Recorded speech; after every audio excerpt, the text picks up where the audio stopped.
Perkara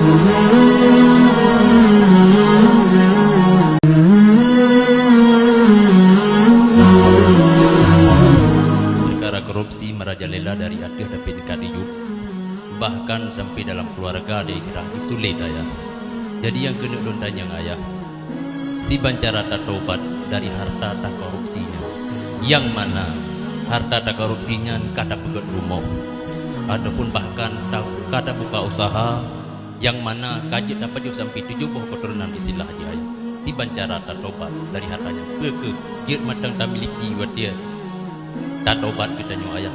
Hanya sekian ayah. Jadi korupsi adalah menzalimi hak orang lain, boh orang lainnya rame atau orang lainnya ni ada manipulasi.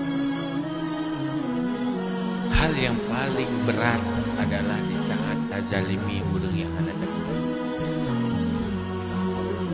Juga yang berat hati. Di saat kitanya dosa yang paling berat, termasuk dosa yang paling berat, artinya malapetaka yang paling berat. Pertama, burung mati, dosa ada mati. Yang kedua, termasuk yang paling bahaya, menzalimi orang yang dia tidak kenal. Artinya dia telah lakukan sesuatu terzalimi, yang terzalimi minta dosa dan dosa. Yang masalah cukup daya.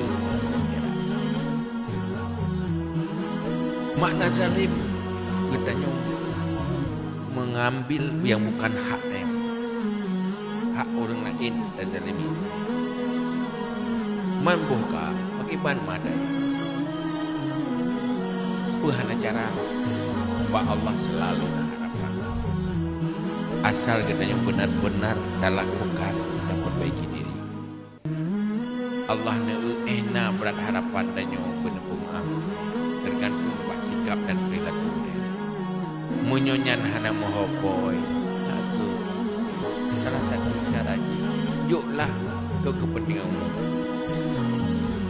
Munyo yang na kepoi, kagere kepoi, hana kepoi, jangan saju semoga pahalanya berkepoi. Bak kemaslahatan tempat yang mengalir pahala yang pemilik. Oh, kata buka rumah yang boleh monggok ni. Mangibanuan, tak lepas tekek. Lebih baik. Hai pulau lewinyo siapa gempa. Mengada lepas tekek juga. Hai dia buka rumah korupsi. Buat dia gempa mengincang ada yang betul. Merumuh dengan ganda korupsi biar dan dia bila ni. Dia dah gempa berusaha ya. Malah kedua juga. Ingat dia gempa ya. Dan dia bertemu berumur dia dah perlu gempa dan cuma tu biar. Ya dia nak ke bau cicak. Mana kita yang dah fikir ke akhirat. Anak buku. Enggak ada rumah anak buku. Orang yang beriman yang demikian adalah fasilitas yang hana pernah hancur dengan kematian, hana pernah hancur dengan gempa, hana pernah hancur dengan hancur langit itu. Gampang ada punya apabila dia beriman untuk mencari akhir. Orangnya ia kehilangan dunia yang kena adanya.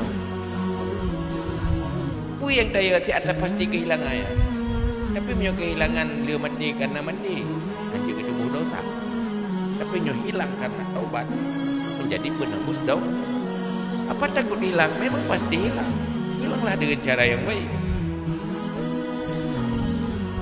Kepuat tanya gadah dosa anak gadah. Kalau baik pun gadah tanya dulu. Tiga dengan dosa. Nalah kira-kira. Punya apabila hedah ada dulu. Dan lagi mah bila ada dulu. Di ropo ya. Di ropo dia dalam kemah juga kan. Kalau ada baju-baju, ya ada tempat lagi mana. Inilah masalahnya. Taubat kita taruh kepada Allah. Lepaskan yang tak kuasai. jalan, salah satu jalan ini juk buat tempat kemaslahatan umum yang bahal kebaikan yang diperintah oleh Allah. Semoga faham-faham yang mengalir cuman tak intanyo hana cara inta taruh kepada Allah. Allah akan doa hati tanyo sehingga hura akhirat punya Allah akan bantu tanyo pasti ni menghiurnya mandung you dengan orang lain. Allah punya cara yang penting taruh betul kepada Allah besar.